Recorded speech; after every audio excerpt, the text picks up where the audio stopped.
Interviewé par le JDD dans l'édition du 2 avril 2023, Bernard Pivot a évoqué ses problèmes de santé qu'il avait jusque-là tenus secrets. Interrogé par les journalistes sur la raison pour laquelle il n'a pas pris la parole depuis des années, le journaliste a répondu en toute franchise : « Je suis resté silencieux parce que le mal m'a frappé à la tête, siège du cerveau et de la parole.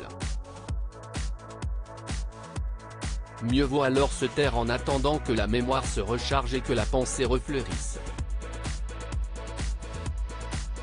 Après une longue carrière de près de 25 ans, Bernard Pivot a donc préféré tirer sa révérence du petit écran mais aussi de quitter son poste de chroniqueur dans le JDD. Il explique : « J'ai arrêté la télévision pour devancer ce qui serait inexorablement arrivé, la lassitude du public.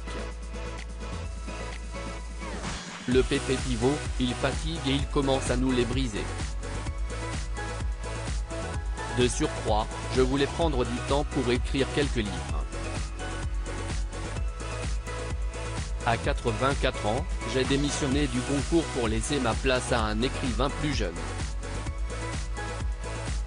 Enfin, à mon vif regret, j'ai abandonné ma chronique du JDD parce que j'étais malade, handicapé, et que je ne pouvais plus écrire comme je l'ai fait pour vos lecteurs, pour nos lecteurs, si vous permettez, pendant plus d'un quart de siècle.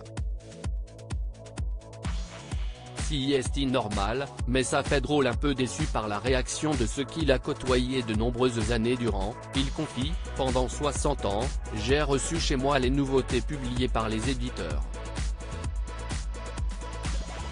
La semaine qui a suivi l'annonce de l'abandon de ma chronique dans le JDD, mon nom a été rayé de la plupart des listes des services de presse, y compris chez mon éditeur. Si est normal, mais ça fait drôle. Depuis, j'achète des livres. Comme tout le monde. » Pour rappel, Bernard Pivot collaborait depuis 1992 dans le JDD. Il a également abandonné la présidence de l'Académie Goncourt en décembre 2019.